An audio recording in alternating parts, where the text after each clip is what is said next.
নমস্কার বন্ধুরা, রূপা রান্নাঘর উইথ ভিলেজ ফুডের তরফে আপনাদের সকলকে রইল অনেক স্বাগত। আজকে বানাবো সন্ধ্যেবেলা ভাজা পিঠা। খুবই সুন্দর আর খুব সুন্দর কিন্তু এই পিঠাটা হয়, খেতে খুবই ভালো লাগে। ফুল ভিডিওটা দেখুন, খুবই ভালো লাগবে।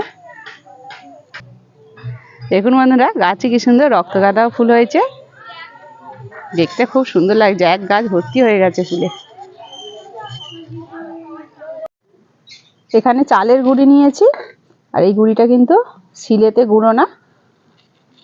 এতে 1 কাপ মতো ময়দা দিচ্ছি, দিয়ে দিচ্ছি লবণ। ভালোভাবে মিশিয়ে নেব। এইভাবে ভাজা পিঠে করবেন, খুব ভালো কিন্তু লুচির মতো একদম ফুলবে। খুব সুন্দর করে লবণটা মাখিয়ে নেব। এখানে জল গরম নিয়েছি, হাত ছোঁয়া জল গরম, খুব বেশি গরম জল না। এই গরম জল দিয়ে গুঁড়িটা প্রথমে মেখে নেব। এইভাবে কিন্তু ভাজা পিঠে খুবই দুর্দান্ত হয়, লুচির মতো একদম ফুলবে। আর এটা যদি আপনারা বাটাতে করেন তাহলে কিন্তু আর এই গরম জলে মাখতে হবে না, বাটা দিয়ে একদম ডাইরেক্ট গুলে ফেলতে পারবেন। এইভাবে কিন্তু খুব ভালো করে এইভাবে আটা মাখে একটু থেসে থেসে মাখবো। খুব বেশি আবার থাসবো না, বেশি থাসলে কিন্তু আবার পিঠেগুলো ফেটে যাবে। আর এই ভাজা পিঠে কিন্তু কলের গুঁড়িতে খুব ভালো হয় না, হাতের যে গুঁড়ি মানে যেটা শিলে পাতা বা হামানদিস্তায় গোড়ানো গুঁড়িতে কিন্তু সব থেকে ভালো হবে। ঢেঁকিতে গুঁড়িতেও হয়, ঢেঁকির গুঁড়িতে এখন তো আর ঢেঁকি নেই বেশি, তাই আমাদের এটা শিলেতেই কিন্তু গোড়ানো। দেখুন বন্ধুরা, ঠিক এই রকম করেছি, খুব বেশি নরম না আর বেশি শক্তও করব না। এবারে এইভাবে আধা ঘন্টার জন্য রেস্টে রেখে দেব।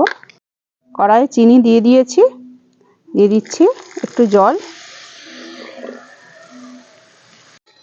দেখুন বন্ধুরা, চিনির রসটা করে নিয়েছি, আর এখানে আমি 500 গ্রাম চিনি দিয়েছি। আর আমি এখানে দিচ্ছি খেজুরের গুড় 200 গ্রাম দিচ্ছি। এখানে 1 কেজি চালের গুঁড়িতে আমি এই মিষ্টিটা দিচ্ছি, আপনারা চাইলে একটু কম বেশি দিতে পারেন। যেহেতু গুড় পিঠে, এই গুড় পিঠেটা কেউ একটু মিষ্টি চড়া খায়, তাদের একটু মিষ্টিটা বেশি দেবেন, আর যদি কম মিষ্টি খান সেখানে একটু মিষ্টিটা কম করে দেবেন।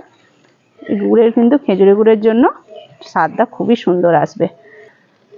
আমি খুব সুন্দরভাবে মিশিয়েও নিচ্ছি গুড় আর চিনি। আর আমি এখানে চিনি করছি, আপনারা এটা আখের গুড় দিয়েও করতে পারবেন, একই পদ্ধতিতে হবে, আখের গুড়ও ব্যবহার করতে পারেন। ভাজা পিঠে গোলার জন্য গুড় একদম রেডি করে নিয়েছি, এবারে আমি গুলে নেব।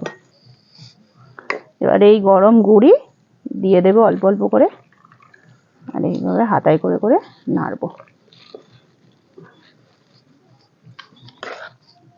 একদম কিন্তু হাত দেব না, খুব গরম, আর এই গরম গরমে কিন্তু মাখতে হবে, ঠান্ডা হয়ে গেলে কিন্তু হবে না।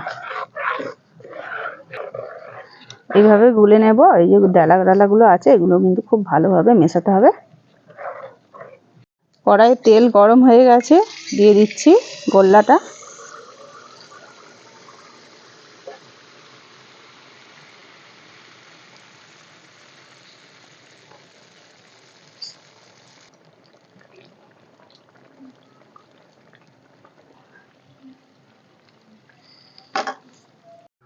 আবার একটা দিয়ে দিচ্ছি বন্ধুরা।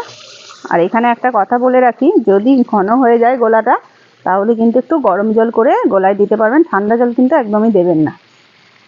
দেখুন কত সুন্দরভাবে একদম লুচির মতো হবে, গোল হয়ে একদম ফুলে লুচির মতো, আর ভিতরে কিন্তু কোনো গুঁড়ো থাকবে না। একইভাবে আবার একটা দিয়ে দিচ্ছি।